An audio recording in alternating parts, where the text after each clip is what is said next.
Buenas tardes, profesor y compañeros en general. El día de hoy les hablaremos sobre la marcha nacional que se dio tras la asunción de Manuel Merino a la presidencia del Perú. Para ello, empezaremos respondiendo esta pregunta. ¿Por qué se originaron las marchas? Su objetivo era rechazar la asunción de Manuel Merino como presidente de la República, exigir el retiro de la inmunidad parlamentaria y una nueva constitución política, pedir justicia por los fallecidos y heridos en las manifestaciones. Descripción de los hechos. Los manifestantes llamados la generación equivocada o la generación del bicentenario protagonizaron marchas en todo el Perú en rechazo al gobierno de transición de Manuel Merino, tras la destitución de Martín Vizcarra, afirmando que el nuevo gobernante no ha sido elegido por el pueblo, pidiendo una renovación de la clase política y rechazando la corrupción. Debido a la coyuntura sanitaria y protesta pacífica, diversas ciudades del país realizaron cacerolazos en los edificios y residencias, y bocinazos por las calles en contra del gobierno de Merino. Primera Gran Marcha Nacional. Por medio de las redes sociales se convocó una marcha nacional en la Plaza San Martín a las 5 p.m. para exigir la renuncia del entonces presidente Manuel Merino. En algunas ciudades se apersonaron danzantes y bandas de música que animaron las manifestaciones exigiendo el cambio de constitución y manifestando su rechazo hacia el gobierno. Durante la noche se registraron enfrentamientos con la policía donde comenzaron a disparar perdigones, balas de goma y bombas lacrimógenas para dispersar a los manifestantes. Segunda Marcha Nacional. En la Plaza San Martín y otras ciudades del Perú comenzaron a marchar pacíficamente, formando grupos encargados de desactivar bombas lacrimógenas, las brigadas médicas, que fueron decisivas para minimizar las víctimas mortales. Tras una represión por parte de la policía que lanzó bombas lacrimógenas y perdigones contra los manifestantes, se registraron numerosos lesionados, incluidos el equipo periodístico. En la noche, en medio de los enfrentamientos, se confirmó el primer fallecido, un joven de 22 años identificado como Jack Brian Inte Pintado Sánchez, quien dieron 11 proyectiles en el rostro, cabeza y tórax, llegando sin vida al hospital Guillermo Almenara. Tras este acontecimiento, varios miembros de la sociedad nacional y política empezaron a exigir la renuncia de Manuel Merino a la presidencia de la República. Por otro lado, hubieron desaparecidos. Uno de ellos reportó que habría sido secuestrado 3 días sin comer por el grupo Terno. Al día siguiente se confirmó un segundo fallecido, Jordan Inti Sotelo Camargo, de 24 años, quien su cuerpo presentaba 4 impactos de perdigón, reventándole el corazón. Falleció en el Hospital de Emergencias Grau. Durante la tercera Gran Marcha Nacional, tras la presión de los manifestantes pidiendo justicia por los fallecidos, ese mismo día, a las 12 p.m., Manuel Merino de Lama renuncia al cargo de presidente de la República.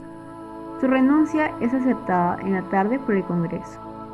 El entonces elegido presidente del Congreso, Francisco Sagasti, asumió la presidencia de la República, siendo su primer acto como presidente dar un minuto de silencio durante su mensaje a la nación por los 2 jóvenes asesinados durante las protestas. Las historias de Inti Sotelo y Brian Pintado son la trágica consecuencia de la fragilidad de la democracia y la impunidad de las fuerzas policiales, que un día antes de la muerte de ambos jóvenes fue felicitada por ministros del gobierno de turno. Muchos peruanos y peruanas, en un gesto noble, han ensalzado a los 2 estudiantes jóvenes como héroes del bicentenario, pero el heroísmo no debería nacer de las muertes precoces ni de los sacrificios de los más vulnerables. ¿Por qué este caso tiene implicancias éticas? Para responder esta pregunta debemos saber qué es la ética, según Sabater. Después de tantos años estudiando la ética, he llegado a la conclusión de que toda ella se resume en 3 virtudes: coraje para vivir, generosidad para convivir y prudencia para sobrevivir. Pero también nos menciona que todos somos diferentes y distintos, pero la igualdad es la construcción de un sentido de convivencia, sentido de comunidad. Como se menciona, cada persona tiene una manera de opinar y de vivir distinto y diferente. A ello nos dice Adela Cortina. No cabe decir que aquí vale cualquier opinión, porque las que no respetan esos mínimos éticos tampoco merecen el respeto de las personas. ¿Qué quiero decir? Que lo justo es exigible, lo bueno solamente es una invitación. Los ideales de la felicidad pueden ser distintos. Si digo, esto me conviene, expreso mi preferencia individual. Si digo, esto nos conviene, amplío la preferencia a un grupo. En cambio, si digo, esto es justo, confiero un peso de objetividad más allá de las preferencias personales y grupales. Estoy apelando a modelos intersubjetivos que sobrepasan el subjetivismo individual y grupal. Ojo, este es un caso de ciudadanía, ya que el pueblo peruano sale a protestar por sus derechos establecidos por la ONU para elegir a un presidente. En este caso también tenemos conflictos éticos ciudadanos, como la sociedad política. Y de ello nos preguntamos, ¿cómo debe ser el actuar de los congresistas? Los congresistas deben de actuar de una forma democrática con el pueblo, respetando su opinión. Sin embargo, en el caso podemos ver que los congresistas fueron totalmente indiferentes con la población. También tenemos el conflicto de elementos del Estado de Derecho, y de ello también nos preguntamos, ¿el Estado cumplió estos deberes y derechos? La respuesta es no, según el artículo 31. Se menciona que en la Constitución los ciudadanos tienen derecho a participar en los asuntos públicos, del cual podemos ver que en el caso no se respeta la opinión de la gente. En el artículo 2, derechos a reunirme pacíficamente sin armas. No se respetó dicho derecho, ya que durante la Gran Marcha Nacional, los policías violentaron a los manifestantes, dejando a varios heridos y 2 muertos. Según los deberes, en el artículo 38, los peruanos tienen el deber de honrar al Perú y proteger los intereses nacionales, así como respetar, cumplir y defender la Constitución y el ordenamiento jurídico de la nación. Por ello, los ciudadanos salieron en la marcha en contra de la asunción del gobierno de Merino. En el artículo 34, son deberes primordiales del Estado garantizar la plena vigencia de los derechos humanos, proteger a su población de las amenazas contra su seguridad y promover el bienestar. Y en este caso no se respetó la decisión del pueblo peruano. Además, se evidenció un abuso por parte de la Policía Nacional. Y bueno, también tenemos otro conflicto ético que es de la democracia, que nos pregunta, ¿hubo participación ciudadana? En el caso visto, no hubo participación ciudadana, ya que el Estado fue totalmente antidemocrático. Y bueno, ahora sí podemos responder a la pregunta, ¿por qué este caso tiene implicancias éticas? Principalmente hubo un comportamiento de indiferencia por parte del gobierno con la población al no respetar su opinión con el presidente que se eligió.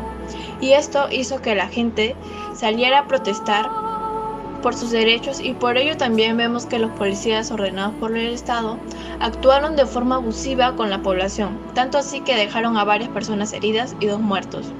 Este comportamiento del gobierno y de los policías fue todo lo opuesto a lo ético. Como gobierno, el pueblo espera el respeto y el cumplimiento de nuestros derechos y deberes. Y por parte de la policía, esperamos su protección y el bienestar que nos deberían dar. Pluralismo se expresa en la diversidad de identidades culturales, religiosos y sociales. Además, dependen de la tolerancia, que a su vez se muestran respeto y la inclusión de la diversidad. Según Adela Cortina, lo define como pluralismo moral, es compartir unos mínimos morales de justicia, aunque se discrepen en los máximos de felicidad. Ética de los mínimos. Es el ámbito de las normas básicas para poder vivir con otros. Tenemos a ética de justicia, lo justo, razón práctica, exigencias. Ética de los máximos. Es el ámbito de la prudencia, donde puedo elegir los ideales que más me conviene, como ética de felicidad, lo bueno, consejos, invitación. Pluralismo en el caso de la Marcha Nacional. Según Adela Cortina, en su libro Hacer Reforma, la ética de la sociedad civil, Dichos derechos están normados porque existen unos mínimos morales que todos compartimos, que garantizan la justicia de los derechos de todas las personas y permiten la vida en la sociedad. Bueno, en nuestro caso, los policías, al interferir a la marcha pacífica, muestran una falta de respeto a la libertad de expresión y asociación. Como dice también según Adela Cortina, el monismo moral va en contra del conocimiento del pluralismo.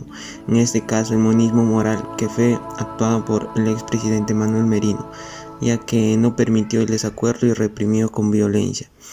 Por esta razón, se dieron violentos enfrentamientos entre manifestantes y las fuerzas del orden que cobraron la vida de 2 jóvenes y más heridos. Falta de integridad. Hubo una falta de integridad ya que los policías no respetaron la marcha pacífica de los ciudadanos al usar armas de fuego en contra de ellos y así dejar varios heridos y 2 muertos. Hasta la fecha de hoy no se sabe quiénes fueron los policías responsables, solo podemos decir que ya queda en la conciencia de ellos respecto a los actos cometidos. Royal Paul Droy nos comenta: no queremos el mal por el mal, parece que elegimos el mal, pero se elige el bien. El problema es que el bien puede significar muchas cosas distintas. Esto puede aplicar para este caso, ya que como sabemos, el policía quiso hacer el bien, pero no lo hizo de la forma más adecuada. Justicia. Un acto de justicia que se pudo ver en todo este conflicto es la renuncia de Manuel Merino hacia la presidencia del Perú. No podemos ver más actos de justicia, ya que a los policías no se les hizo ningún cargo en contra de ellos. Es así como podemos ver que no se hizo práctica de un principio importante, que es reconocer que no todo es justificable. Según Adela Cortina, si queremos relaciones estables y duraderas, lo que tenemos que hacer es cumplir los compromisos, para así reforzar la confianza. Esto traerá como consecuencia que las personas sigan brindándonos su confianza. En el caso expuesto, el Congreso no cumplió con su compromiso de proteger al manifestante que quiera dar su opinión pacíficamente. Al contrario, reprimió a los manifestantes con violencia. Por ende, no se pudo dar un cultivo de paz. El Congreso, al no cuidar la confianza que tenía el pueblo peruano ante ellos, se ganó el repudio, ya que eligió a Manuel Merino como presidente, y este era una persona incapaz. Tras la presión del pueblo peruano por medio de las marchas, el Congreso llegó a tomar una decisión ética, ya que cambió el rumbo de su decisión, y ahora quien tomaría el manto de presidente sería Francisco Sagasti. Además, la ética del ciudadano se ve expuesto en este caso, y la solidaridad cuando las brigadas sanitarias y los desactivadores de bombas arriesgan sus vidas para proteger a los otros manifestantes que se encuentran vulnerables, ya que pueden llegar a ahogarse por el contexto que se dio la marcha. En esos momentos todos estaban obligados a usar mascarillas. Análisis y decisiones grupales. Postura grupal. Según Sabater, todos somos distintos y diferentes, pero lo que nos hace convivir es la construcción de la igualdad en un sentido de comunidad. Nosotros como grupo rechazamos una constitución antidemocrática, ya que no respetan la importancia y el poder que tenemos como ciudadanos sobre un Estado moderno. No piensan en un bien común de manera igualitaria, solo utilizan el poder para gobernar, oprimiendo y violando nuestros derechos. Corrupción. Las autoridades utilizan este poder como medio para obtener un beneficio propio y satisfacerse tanto ellos como también terceros, rompiendo así el principio de legalidad y los principios morales.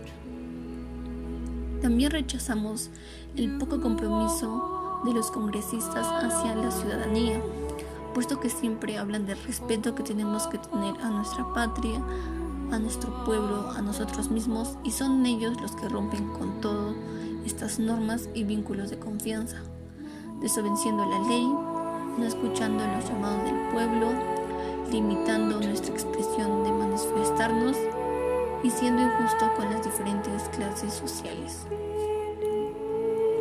Abuso de autoridad. Últimamente, el cuerpo policial se manifiesta con una actitud basada en la jerarquía de poder y desigualdad, distinguiendo así la diferencia entre un ser viviente con un objeto, cometiendo así un acto ilegal de manera consciente. En el artículo 376 nos cuenta sobre si un funcionario público comete u ordena un acto arbitrario que cause perjuicio a alguien, tendrá una pena no mayor a 3 años. Sin embargo, las autoridades pasan por alto este delito, teniendo impunidad para los funcionarios públicos. Entonces, ¿qué podemos hacer para que esto cambie? Decisiones. Una decisión que tenemos que tomar en cuenta como ciudadanos es el saber elegir un buen representante para nuestro país. No elegir a medias ni a la suerte como algunas personas hasta el día de hoy hacen, sino investigar, indagar y analizar más sobre la vida de esa persona, sobre sus familiares, sobre si tiene o no antecedentes penales, porque si nosotros no conocemos quién es, esto nos traerá consecuencias como en los últimos años. Ahora, ¿qué puede hacer el Congreso para que esto cambie? El Congreso tiene que velar por el orden y bienestar del pueblo, haciendo respetar las leyes y normas establecidas por la Constitución, sin ninguna preferencia por nadie. Ser transparentes a la hora de actuar, a la hora de que se comete un delito, y aplicar el castigo de manera adecuada. No buscar el beneficio de uno mismo, sino el beneficio para el pueblo. ¿Qué puede hacer el cuerpo policial para que esto cambie? Primero, tener una persona parcial como jefe que esté al mando, no un líder que manifieste o incite el odio, la violencia y el abuso de poder. Los policías y las Fuerzas Armadas tienen que respetar y salvaguardar los derechos humanos.